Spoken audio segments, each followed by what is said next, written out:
ஓம் சரவண பவ. உருவாய் அருவாய் உளதாய் இலதாய் மறுவாய் மலராய் மணியாய் ஒளியாய் கருவாய் உயிராய் கதியாய் விதியாய் குருவாய் வருவாய் அருள்வாய் குகனே. அன்பர்கள் அனைவருக்கும் வணக்கம். நான் ஆதித்ய சோனலட்சுமி பேசுகிறேன். இந்த பதிவு சிறப்பான பதிவு அப்படின்னு சொல்லலாம். கர்மக்காரகன் சனி பகவான் பயிற்சியாக போகிறாரு. மார்ச் 29 பயிற்சியாகி அவர் 2.5 வருடங்கள் ஒரு ராசியில் இருப்பார். ஏன்னா அதிக நாள் இருக்கக்கூடியவர் நம்ம சனீஸ்வர பகவான் தான். அவர் ஜூன் 2027 வரை அந்த இடத்துல தான் நம்மளுக்கு கும்பத்திலிருந்து மீனத்திற்கு சென்று அமர்ந்தவர். இந்த இடைப்பட்ட காலங்கள் அந்த இடத்துல தான் நம்மளுக்கு இருந்து பலாபலன்களை தரவிருக்கிறார். விதியை நிர்ணயிப்பவர், கர்மக்காரகன் அப்படின்னு அவரை நம்ம ரொம்ப சொல்கிறோம். அதை தாண்டி அவரை பார்க்கும்போது எல்லாருக்கும் ஒரு அச்சம். ஏன் இந்த அச்சம் அப்படின்னு பார்த்தோம்னா, இவரை பார்த்து நம்ம அச்சப்பட வேண்டியதே கிடையாது. நம்ம பார்த்து அச்சப்பட வேண்டியதெல்லாம் யாருன்னா சாயா கிரகங்கள்னு சொல்லக்கூடிய ராகு கேதுக்கள். அவங்க தான் பிக் பாஸ், நம்ம இயக்கக்கூடியவர்கள். ஒவ்வொரு 1.5 வருடமும் நம்மளுக்கு எல்லாத்தையும் மற்ற 7 கிரகங்களும் கொடுக்காத அவங்க பிடுங்கி வாங்கி செஞ்சுட்டு போயிடுவாங்க. அதே போல் நம்ம என்ன தப்பு பண்ணுறோம், ஒவ்வொரு நொடியும் 24x7 நம்ம பிக் பாஸ் தான். விஜய் டிவி பிக் பாஸ் தான். ஓட முடியாது, ஒளிய முடியாது, எல்லா இடத்துலையும் கேமரா தான் நம்மளுக்கு. நம்ம நினச்சிக்குவோம். நான் நிறைய பதிவுகளில் இதை ஏன் உங்களுக்கு நினைவூட்டுறேன், மறுபடியும் சொல்கிறேன்னா, எப்பயாவது ஒரு தடவை நமக்கு ஞாபகம் நம்ம கவனமாக நடந்துக்குவோம் இல்லையா? அதனால் ஏற்கனவே இருக்கிற கர்மாவால் தான் நம்ம பிறந்து இவ்வளோ கஷ்டப்படுறோம். இனி வரக்கூடிய காலங்களில் நம்ம எப்படி பக்குவமாக ஒரு இறை வழிபாட்டோடு, ஒரு இறை மார்க்கத்தோடு, ஒரு நேர்மறை சிந்தனைகளோடு, நம்ம அன்புணர்வோடு, அதே போல் நன்றி உணர்வோடு நம்ம நடக்கும்போது நமக்கு எல்லாமே ப்ளஸ் ஆர் மைனஸ் எல்லாமே நம்ம சரிசமமாக பாவித்து பக்குவமாக கடந்துடுவோம்.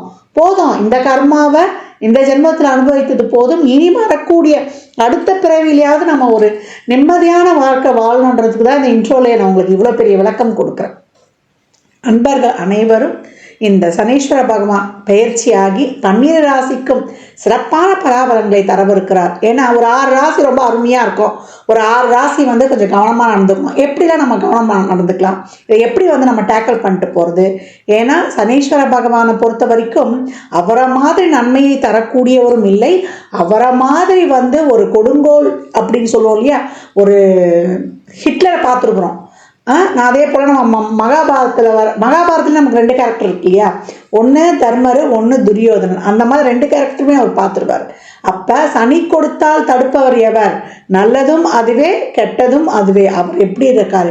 அவர் திரிகோணத்தில் வந்தாலும் சரி, கேந்திரத்தில் வந்தாலும் சரி, இல்லை மற்ற இடங்களில் வந்தாலும் சரி, 3 கேட்டகரி, 1 5 9, 1 4 7 10, நமக்கு 3 6 8 12 இந்த இடங்கள்லாம் வந்தால் நம்ம எப்படி இருக்கணும்?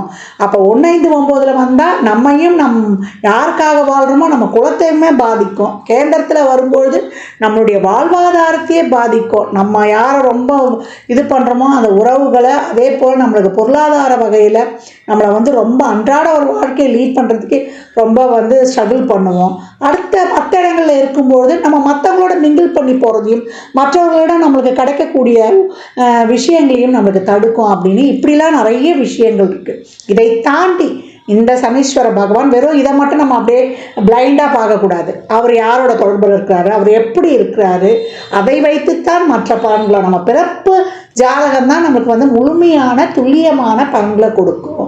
அப்போ இப்போ பிளேஸ் ஆகக்கூடிய கும்பத்திலிருந்து அவருடைய மூல திரிகோணம் பலம் பெற்ற வீட்டிலேருந்து கால சக்கரத்தின் 11லேருந்து 12க்கு போகக்கூடிய சனி உலகளாவிய அளவில் மிகப்பெரிய மாற்றங்களை ஏற்படுத்துவார். அதை இயற்கை சீற்றங்கள்லேருந்து, உலக பேரழிவுகள்லேருந்து, அதே போல் நாடுகளுக்கு ஏற்படக்கூடிய பிரச்சனைகள்ல இருந்து, நம்முடைய சாதாரண மனிதனின் வாழ்வாதாரத்திலிருந்து, அரசியலிருந்து, அதே போல் நம்ம சமூகத்தில் ஏற்படக்கூடிய அனைத்து விதமான மாற்றங்களுக்கும் காரணகர்த்தா அவரே தான். அதை பற்றி நம்ம பதிவுகளில் தெளிவாக காணலாம். பதிவை முழுமையாக கேளுங்க. இதில் சொல்லியிருக்கின்ற இறை வழிபாடு, அதே போல் எளிமையான ஒரு ஆன்மீக பரிகாரங்களை எல்லாம், வழிபாடு தான் பரிகாரம் சொல்வதை விட, பின்பற்றி உங்கள் வாழ்வை வளமாக்கி கொள்ளலாம். தனுசு ராசி தனுசு லக்னத்திற்கான பலன்களை காணவிருக்கிறோம். இந்த சனி பயிற்சி தனுசு ராசிக்கு எப்படிப்பட்ட பலன்களை அளிக்கவிருக்கு அப்படின்னு பார்க்கும்பொழுது, தனுசு ராசி கால சக்கரத்தின் பாக்கிய ஸ்தானம். நான் நிறைய பதிவுகளை சொல்லுவேன், இவங்களுக்கு பாக்கியம் கிடைக்கலன்னா யாருக்கு கிடைக்கவிருக்கு அப்படின்ட்டு. இந்த இடத்தில் காணப்படக்கூடிய சிறப்பான நட்சத்திரங்கள் பார்த்தீங்கன்னா, மூலம் 4 பாதங்கள், பூராடம் 4 பாதங்கள், உத்திராடம் 1 பாதம். தனுசு ராசிக்கு 4இல் வரக்கூடிய சனி அர்த்தாஷ்டம சனியாக வருகிறார். 2, 3 கூடையவர் 4ஆம் இடத்தில். இந்த நேரத்தில் நம்மளுக்கு வந்து ஒரு ப்ரொஃபஷன் சார்ந்து ஒரு மாற்றம் செய்ய போகிறோம் அப்படின்னா ரொம்ப கவனம் தேவை. இவர் பார்க்கக்கூடிய இடங்கள்னு பார்த்தீங்கன்னா, உங்களுக்கு 6ஆம் இடம் 10ஆம் இடம் ராசியே பார்க்குறாரு. நம்மளுக்கு ஒரு இடத்துல நம்ம கம்ஃபர்டபுளாக வேலை செய்கிறோம் அப்படின்னு நினச்சோன்னா அந்த இடத்த விட்டு மாறுவதற்கு ரொம்ப யோசனை பண்ணணும். ஏன்னா நம்ம ஒரு இடத்துல வந்து இப்போ மாறுறோம்னா அந்த மாற இடத்துல வந்து இங்கே தான் பிரச்சனையாக இருக்குது, வேறு இடத்துல நம்ம மாற்றம் பண்ணி போயிட்டா நமக்கு நிம்மதியாக இருக்கும் போட்டுருக்கு நினச்சி நம்ம அங்கே போகணும்னா இங்கேயே வந்து பிரச்சனைனா அங்கே அதுக்கு மேலே இருக்கும். எந்த இடத்துலையுமே இந்த காலகட்டம் வேலை பலு, ஒரு ஒர்க் ப்ரெஷரு, அதே போல் ஒரு அலைச்சல் திருச்சல், தொழிலில் வந்து நிறைய வந்து ஒரு டைமை ஃபிக்ஸ் பண்ணாமல் டைமை தாண்டி வேலை செய்யறது, இதெல்லாம் வந்து கண்கூடாகவே இருக்கும். தொழிலில் ஒரு அலைச்சல் திருச்சல், வேலை பலு, அதே போல் வேலை மாற்றம் ஒரு சிறப்பாக இல்லாது, அங்கேயும் வந்து வேலை மாற்றிட்டு போனால் அங்கே ஒரு சூழல் சரியில்லாமல் இருப்பது, ஒரு மன நிறைவின்மை, இதெல்லாம் காணப்படும். அதனால் கவனமாக இருக்கணும். தொழில் செய்கிற இடங்களில் மேலதிகாரி, உடன் பணிபுரிபவர்கள், இவர்கள்கிட்டெல்லாம் ரொம்ப வந்து கவனமாக இருப்பது தனுசுக்கு ரொம்ப சிறப்பு. ஆரம்பத்தில் அவர் 1-4 கூடிய குருச்சாரத்தில் பயணிப்பார். அப்போ வந்து உடல் ஆரோக்கியத்தில் கூடுதல் கவனம் தேவை. நேரத்துக்கு சாப்பிட்டு படுத்து எழுந்துக்கும் போது ஏற்கனவே தனுசுக்கு பிரச்சனை இல்லைன்னு சொல்லியிருக்கிறோம். இந்த காலகட்டத்தில் முட்டி வலி, முழங்கால் வலி, முழங்காலுக்கு கீழுள்ள பாகங்கள், இதெல்லாம் வந்து கவனம் தேவை. அதே போல் உணவு பழக்க வழக்கங்களை வந்து முறையாக ஃபாலோ பண்ணணும். நம்ம நினச்ச நேரத்துக்கு இங்கே வந்து சாப்பிட முடியாது. அதே போல் உடலில் இருக்க ஏதாவது ஒரு பிரச்சனையை ட்ரபிள் உண்டாக்கி நம்மளை வந்து அதை வந்து கேர் எடுத்துக்கொள்ள வைக்கும். சனி வந்துருச்சு எனக்கு வந்து உடம்புல தொந்தரவு கொடுத்தாருங்கள, சனி வந்து ஒரு இடத்துல பிரச்சனையை பண்ணி அதை வந்து நம்மளுக்கு சரி தீர்த்து கொள்வதற்கு அப்படின்னு சொல்லலாம். வயிறு சம்பந்தப்பட்ட உபாதைகளில் கூடுதல் கவனம் தேவை. சின்ன சின்ன பிரச்சனையாக இருக்கும்போது அது சரியாக நம்ம ஃபாலோ பண்ணிட்டோம்னா நம்மளுக்கு வந்து ரொம்ப சிறப்பாக இருக்கும். உடம்பை வந்து ஃபிட்டாக ஒரு ஹெல்த்தாக ஒரு ஆரோக்கியமாக வைத்து கொள்வதற்கு இந்த காலகட்டம் ரொம்ப ப்ரெஷர் பண்ணும். அதனால் வந்து நம்மளும் என்ன பண்ணுவோம், ஃபோர்ஸ் பண்ணும்போது நம்ம போய் உடனே போய் டாக்டரை பார்த்து இந்த காலகட்டம் நம்ம வைத்தியம் எடுத்தோன்னா இது முடியாதுன்னு சொல்லிடுவாங்க. அதனால் அந்த மாதிரியான ஒரு ட்ரீட்மெண்ட்டை எடுத்து நம்ம உடலை சரி செய்து கொள்வதற்கு இப்போ நம்மளுக்கு ஒரு வழிகாட்டுவார் அப்படின்னு வந்து சொல்லலாம். தனுசு ராசிக்கு தொழில் செய்கிற இடங்களில் வேலை மாற்றம், இதெல்லாம் ஒரு சிலருக்குலாம் வெளியூர் வேலை வாய்ப்புலாம் கிடைக்கும்பொழுது தசாபுத்திலாம் சிறப்பாக இல்லைன்னா தாராளமாக வந்து நீங்கள் பயணித்துருங்க. தொழிலில் வந்து நேரம் காலம் பார்க்காதீங்க. எதில் நீங்கள் வந்து ஃபிட் ஆகணுமோ, இல்லை வீட்டில் ஃபிட்டாக இருக்கணுமா குடும்ப உறவுகளோட, இல்லை வெளில நான் வந்து நல்லா ஷைன் ஆகணும் அப்படின்னு நினச்சிங்கன்னா எதில் வந்து நீங்கள் வந்து உங்கள் முழு முயற்சியை போடுறீங்களோ அதில் வந்து உங்களுக்கு வந்து நல்ல பெரிய சிறப்பான மாற்றங்கள் இருக்கும். அதே போல் லோன் கிடைக்கும். லோனுக்காக நான் ரொம்ப எதிர்பார்க்குறேமா, ஒரு வீடு கட்டுறதுக்கு இல்லை ஒரு வண்டி மாற்றுறதுக்கு அப்படின்னீங்கன்னா அந்த லோன்கள்லாம் இப்போ வந்து கிடைக்கும். மாணவர்கள் வந்து படிப்புக்காக வேறு இடங்களுக்கு செல்வது, அதாவது படிப்பு வந்து நீங்களாக நினச்சா கூட அந்த படிப்பில் ஏதாவது ஒரு படிக்க முடியாத அளவுக்கு ஒரு சூழல் தடைபடுவது, இதெல்லாம் வந்து நீங்கள் ஓவர் கம் பண்ணி வருவதற்கு நல்ல முயற்சியை எஃபர்ட்டோடு எடுத்து போடணும். படிக்க முடியல, மண்டையில் ஏறலைன்னா ஒரு முறைக்கு 2 முறை வந்து எழுதி பார்க்கும்போது உங்களுக்கு ரொம்ப சிறப்பாக இருக்கும். சனியுடைய நட்சத்திரத்திலே போகும்போது உங்களுக்கு பணம் வரவு செலவுகளில், குடுக்கல் வாங்கல, நம்ம தேவையில்லாத கமிட்மெண்ட்ஸ், இதை செய்கிற அதை செய்கிறேன்னு ஒத்துக்கொள்றதுல கூடுதல் கவனம் தேவை. ஜாமீன் போடுறேன்னு சொல்லிட்டு நண்பர்கள் உறவினர்கள்னு கொடுத்து ஏமாறக்கூடாது.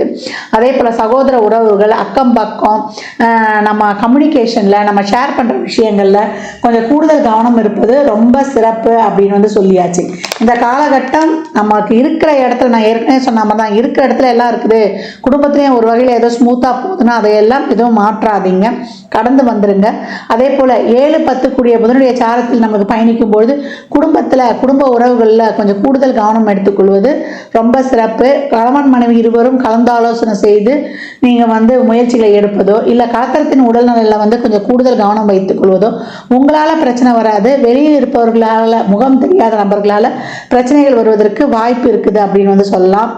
சக்திக்கு மீறி கடன் வாங்குவதை இந்த காலகட்டங்களில் தவிர்த்து கொள்ளணும். ஹெல்த்தை வந்து கவனமாக வைத்து கொள்ளணும். ஒவ்வொரு விஷயங்கள்லையும் வேகமாக முடிவெடுத்துடக்கூடாது. நம்மளுக்கு வந்து சனி ராசியே பார்க்கறது, லக்னத்தையும் பார்க்கறதுனால சனி நட்சத்திரம் வரக்கூடிய நாட்களில் ரொம்ப கவனமாக இருந்துடணும். அதுக்கு தேவையில்லாமல் ஒரு ஸ்ட்ரெஸ்ஸு, மன அழுத்தம், ஒரு மூட் ஸ்விங் இதெல்லாம் இருக்கும். அந்த நாட்களில் வந்து நம்ம கவனமாக கடந்து வந்துட்டோம்னா தேவையில்லாத பிரச்சனையில் சிக்க மாட்டோம். இது வந்து நமக்கு மேற்கொண்டு பிரச்சனைகள் தராது. அப்போ தொழில், திருமணம், வேலை வாய்ப்பு, அதே போல் உடல் ஆரோக்கியம், பணம் கொடுக்கல் வாங்கல், அக்கம் பக்கம், வேலை செய்கிற இடத்துல அப்படின்னு சொல்லிட்டு எல்லா விஷயங்களும் ரொம்ப கவனமாக இருக்கணும். நீங்கள் கரெக்டாக தான் போவீங்க, எதிரில் வர்றவங்க உங்கள் மேலே வந்து மோதிரா மாதிரி வருவாங்க. அதனால வண்டி வாகனங்களில் செல்லும்பொழுது கூடுதல் கவனம் தேவை. மாணவர்கள் வந்து பழக்க வழக்கம் வந்து ரொம்ப கவனமாக இருக்கணும். தேவையில்லாத நட்பு தான், கூடா நட்பு கேடாய் விளையும்.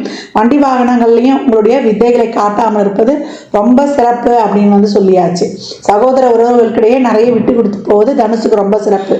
ஒவ்வொரு மாத பிறப்பும் அன்னதானம் செய்யும் பொழுது, உங்களுக்கு சனியுடைய நட்சத்திரம் வரும்பொழுது, சந்திராஷ்டம தினங்களில் இந்த அஷ்டாஷ்டமம் நடக்கும் பொழுது நம்ம மெடிடேஷன், யோகா, தியானம் இதெல்லாம் நம்ம பழகிக்கொண்டே வந்தோம்னா நம்மளுடைய மனநிலை வந்து சிறப்பாக இருக்கும். அதிலிருந்து வெளிவருவதற்கு நம்ம வந்து வெளிவருவதற்கு இதெல்லாம் இந்த பயிற்சிகள்லாம் நம்மளுக்கு வந்து உதவி செய்யும் அப்படின்னு வந்து சொல்லலாம். நம்மளுடைய மனநிலை ஒழுங்காக இருந்துச்சு, நம்மளுடைய மூட் ஸ்விங்கு, நம்மளுடைய ஆஸ்பிரேஷன் மைண்ட் இல்லாமல் இருந்தால் நம்மளுடைய ஃபோக்கஸ், கான்சன்ட்ரேஷன் நல்லா சீராக இருக்கும். இந்த காலகட்டம் தனுசு உடைய தாரக மந்திரமே நியமனங்களை வகுத்து கொள்ளணும். உங்களுடைய ஒவ்வொரு நாளையும் ஒரு டைம் பாக்ஸ்க்குள்ளே ஃபிக்ஸ் பண்ணி நீங்கள் எவ்வளோக்கு எவ்வளோ பிஸியாக இருந்து உழைப்ப போடுறீங்களோ அவ்வளோக்கு எவ்வளோ மிகப்பெரிய டைம்ல உங்களுடைய பேர், புகழ், பதவி, அங்கீகாரம் இதெல்லாம் ரொம்ப சிறப்பாகவே இருக்கும் அப்படின்னு வந்து சொல்லலாம்.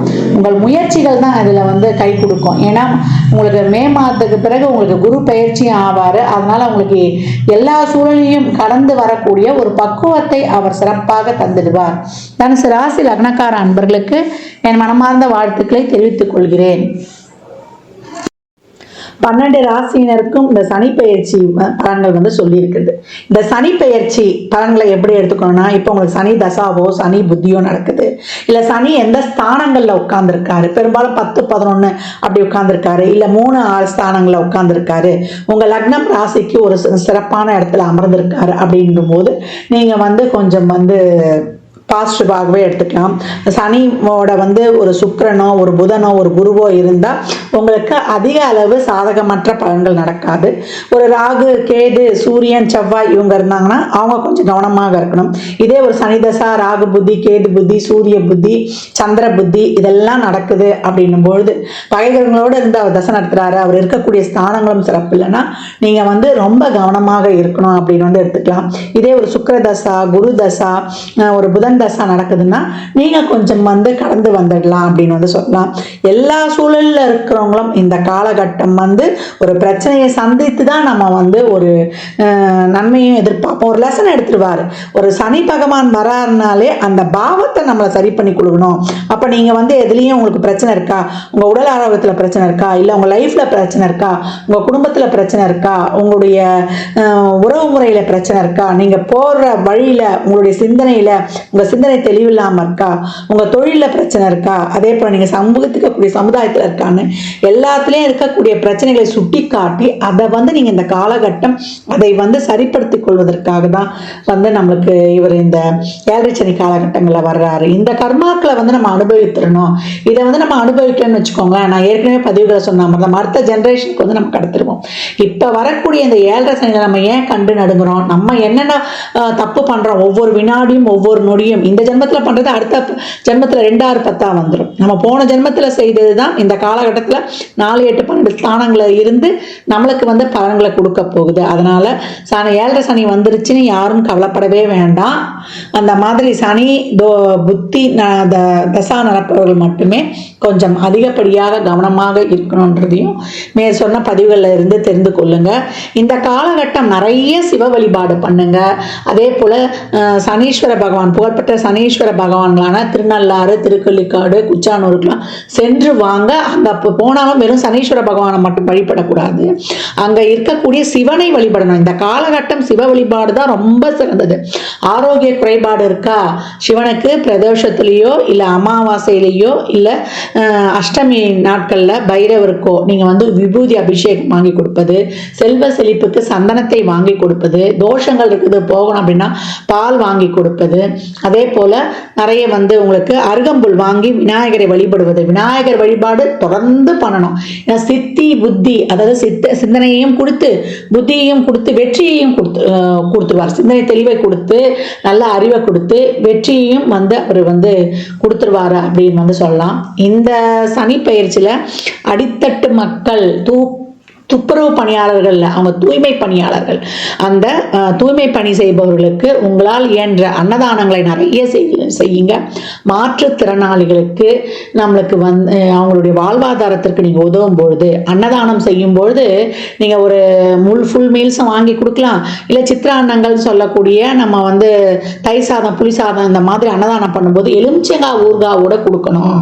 அப்புறம் ஒரு வாட்டர் பாட்டில் தண்ணி மேலே வந்து ஒரு சில்லறை பணம் ஒரு 21 ரூபா 51 ரூபா வைத்து ஒருவருக்காவது முழுமையா கொடுங்க. ஒரு பெட்ஷீட்டு, செருப்பு, கொடை அப்படின்னு வைத்து கொடுக்கும் பொழுது சனிக்கிழமை சனி ஓரையிலையோ இல்லை நீங்க பிறந்த கிழமைகளிலேயோ இல்லை ஒவ்வொரு மாத பிறப்புகள்லையோ நீங்க வந்து கொடுத்து கொண்டு வரும்பொழுது இந்த காலகட்டம் மிக சிறப்பான பலன்களை வந்து நீங்க கண்கூடாக காணலாம். அதனால அதே போல நவகிரகத்தில் இருக்கக்கூடிய சனீஸ்வர பகவானை வந்து இந்த வெறும் நல்லெண்ணெய் தீபம் போட்டா போதும், அது ஒரு 9 முறை வளம் வந்தா போதும். இந்த ஆன்டி கிளாக் வைஸா வளம் வர்றதெல்லாம் தயவு செய்து பண்ணவே பண்ணாதீங்க. இந்த கோச்சாரத்தில் சனி பயிற்சியால் நடக்கக்கூடிய பலன்களை சொல்லியிருக்கிறோம். இன்னும் வந்து துல்லியமான பலன்களில் வந்து இந்த தசாபுத்தி உங்களுக்கு, இந்த சனி பயிற்சி உங்களுக்கு பொருளாதாரத்துக்காக சப்போர்ட் பண்ண போதா இல்லை உறவுகளுக்காக சப்போர்ட் பண்ண போதா என்பதெல்லாம் உங்கள் சுய ஜாதகத்தை அறிந்து கொள்ளும் போது மட்டுமே நாம் தெல்ல தெளிவாக அறிந்து கொள்ள முடியும். அதனால 7.5 சனி வந்துருச்சு நம்மளுக்கு வந்து, அதில் வந்து விரைய சனி வந்துருச்சு, பாத சனி வந்துருச்சு, கண்ட சனி வந்துருச்சு, அர்த்தாஷ்டம சனி வந்துருச்சு, அஷ்டம சனி வந்துருச்சு அப்படின்னு பயப்பட வேண்டாம். சனி எந்த இடத்தில் இருந்தாலுமே அவரை சாதகமாக்கி கொள்ள இறைவனை வழிபடும் பொழுது மிக சிறப்பான பலன்களை நம்ம வந்து அனைவருமே பெற்றுக்கொள்ளலாம். பெரிய நெருப்பு யாருன்னு கேட்டீங்கன்னா சிவபெருமான். அவருடைய நெற்றிக்கண்ணிலிருந்து தோன்றிய அந்த நம்முடைய சின்ன நெருப்பான நம்முடைய முருகப்பெருமானையும் வழிபடும் பொழுது மிக சிறப்பான பலன்களை காணலாம். எவ்வளோக்கு எவ்வளோ கோயிலில் வந்து நீங்கள் எலுமிச்சம்பழத்தை, ஒரு குங்குமம், ஒரு மஞ்சள் பேக்கெட்டோட தானமாக கொடுக்குறீங்களோ அதை அவ்வளோக்கு அவ்வளோ உங்களுடைய வாழ்க்கையில் மிகப்பெரிய வெற்றிகளை வந்து காணலாம். எலுமிச்சம்பழத்தை வந்து மாலையெல்லாம் கோத்து போட்டுறாதீங்க. எலுமிச்சம்பழத்தை மாலையெல்லாம் கோத்துட்டா அதுக்கு வந்து இந்த பவரே போயிடும். அந்த மாதிரி போட்டு கொண்டு வாங்க. சாமிகிட்ட எலுமிச்சம்பழம் வச்சு உதிரியாக கொடுத்துருங்க. குலதெய்வ கோயிலில் போய் இந்த காலகட்டம் வழிபட்டு வருவது ரொம்ப சிறப்பு. மாதம் போய் வழிபட்டாலும் பரவாயில்ல. 33 எலுமிச்சம்பழத்தை ஒரு சகப்பு துணியில் நல்லா மஞ்சள் தண்ணியில் கழுவிட்டு ஒரு சகப்பு துணியில் தொட்டு ஒரு எலுமிச்சம்பழத்தை எடுத்து வைத்து மூட்டை கட்டி உங்களுக்கு என்ன கோரிக்கையோ அவர்கிட்ட கொடுத்துட்டு வந்துடுங்க. ஒரு மஞ்சத்தூள் குங்குமம் பாக்கெட்டோட கொடுத்து கொண்டு வரும்பொழுது உங்கள் வாழ்க்கையில் மிகப்பெரிய வெற்றிகளை காணலாம். தனியாக நீங்கள் ஒரு 3 பழம் வச்சு வாங்கிட்டு வந்து ஒன்று உங்கள் கூடையே வைத்துக்கோங்க, ஒன்று ஜூஸ் போட்டு குடிச்சிருங்க, ஒன்று வந்து பூஜை அறையில் வைத்துக்கொள்ளுங்க. இதை வந்து வாய்ப்பு கிடைக்கும் போதெல்லாம் செய்து கொண்டே வரும்பொழுது அந்த எலுமிச்சம்பழம் பேக்கில் வைக்கிற எலுமிச்சம்பழம் காஞ்ச உடனே நீங்கள் இன்னொரு எலுமிச்சம்பழம் வச்சுக்கலாம். அது அழுகுது, ஒரு கருப்பாயிடுமானா உங்ககிட்ட இருக்கிற அத்தனை கண்டிஷ்டியும் போயிடுச்சுன்ட்டு நீங்கள் வந்து தைரியமாக இருக்கலாம். நேரம் கிடைப்பவர்கள் திருவண்ணாமலை கிரிவலம் செல்வது ரொம்ப சிறப்பு. பௌர்ணமிக்கு தான் போகணும் அந்த கூட்டத்தில்னு கிடையாது. 24x7 365 நாளும் எப்போ நினைக்கிறீங்களோ தாராளமாக கிரிவலம் சென்று வரலாம். அது வந்து அமாவாசை, பௌர்ணமி, பிரதோஷம், அஷ்டமி, நவமி, பஞ்சமின்னு எல்லா நாட்கள்லையும் போகலான்னு சொல்லியாச்சு. சித்தர் ஜீவசமாதி வழிபாடு செய்வது, அங்கே போய் அமர்ந்து மெடிடேஷன், யோகா, தியானம், மெடிடேஷன் தியானம் பண்ணுவது. யோகா வந்து நம்ம உடம்புக்கும் நல்லா புத்துணர்ச்சியை கொடுத்துரும் தினமும் பண்ணும்பொழுது. டே டு டே நம்ம உடம்பை வந்து ஆக்டிவாக வச்சுக்கிறது. நான் ஏற்கனவே சொன்ன மாதிரி தான் எக்ஸசைஸ். அதே போல் உணவு பழக்க வழக்கத்தில் இயற்கை உணவுகளை சாப்பிடுவது, நல்ல தமயந்தி படம் பார்ப்பது, ஹரிச்சந்திரா படம் பார்ப்பது, இல்லை அந்த கதைகளை கேட்பது. ஏன்னா 7.5 சனியினால தான் அவங்களுக்கு அந்த வந்து கதையே நடந்தது. இதெல்லாம் பார்க்க இதுவுமே வாழ்க்கைக்கு ஒரு டெக்னிக் ஆகிடும். 1, 4, 7, 10 பிறப்பு ஜாதகத்தில் சனி இருக்குமா, இப்போ கோச்சாரத்தில் அப்படி வர்றவங்களுக்கும், ஜென்ம சனியாக இருக்கிறவங்களுக்கு, அர்த்தாஷ்டம சனியாக இருக்கிறவங்களுக்கு, கண்ட சனிகளாக இருக்கவங்களுக்கு, அது 10 சனி வரவர்களாக இருந்தாலும் இந்த கதைகளை படிப்பது பொதுவாக எப்பவுமே இந்த சரித்திர கதைகளை, சனி தோஷம் இருக்குது, சனி தசா புத்தியோ நடக்குதுன்றவங்க கூட பார்க்கும்போது மிகப்பெரிய ரிலீஃப் கிடைக்கும். அதாவது மன அழுத்தம் நிறைய ஆயிடும், ஒரு பயம் வந்து பற்றிக்கொள்ளும். இதெல்லாம் நீங்குவதற்கு தான் இந்த செயல்பாடுகள்லாம்.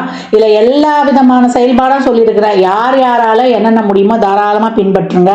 வாரத்தில் ஒரு நாள் உங்கள் குழந்தை கிழமையில எழுந்து நீங்கள் பிரம்ம முகூர்த்தத்தில் தீபம் போடுவீங்களோ, இல்லை 6 to 7 அந்த நாளில் வரக்கூடிய ஓரை, இப்போ ஞாயிற்றுக்கிழமைனா 6 to 7 சூரிய ஓரையாக வரும், அதே போல் 1 to 2 சூரிய ஓரையாக வரும், அதே போல் இரவு 8 to 9 அதே சூரிய ஓரையாக வரும். இல்லை அந்த ஓரையில் விளக்கு போடுறதோ, இல்லை 4 to 6 நித்திய பிரதேசத்தில் விளக்கு போடுறதோ, தீபம் ஏற்றி வழிபடும் பொழுதும், அன்னதானங்கள் செய்யும் பொழுதும், இறைவனுடைய திருநாமங்களை கோளறுப்பதிகம் கேட்பது, அதே போல் அனுமன் சாலிசா, அதே போல் பைரவ அஷ்டகம், துர்கா அஷ்டகம், சத்ரு சமார திருசதி, இதெல்லாம் கேட்க கேட்க கேட்க உக்ர தெய்வங்களையும் காவல் தெய்வங்களையும் வழிபட வழிபட உங்களுக்கு அனைத்து விதமான பலன்களும் வந்து கிடைக்கப்பெறும் அப்படின்னு வந்து சொல்லலாம்.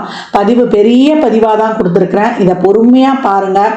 இதை பார்த்தீங்கன்னா எளிமையான செயல்பாடுகள் இதெல்லாம் வந்து நீங்கள் செய்ய செய்ய உங்கள் வாழ்க்கையில் மிகப்பெரிய முன்னேற்றங்களும் மாற்றங்களும் ஏற்றங்களும் எந்த கிரக பயிற்சியிலையும் நீங்க பெற்றுக்கொள்ளலாம்.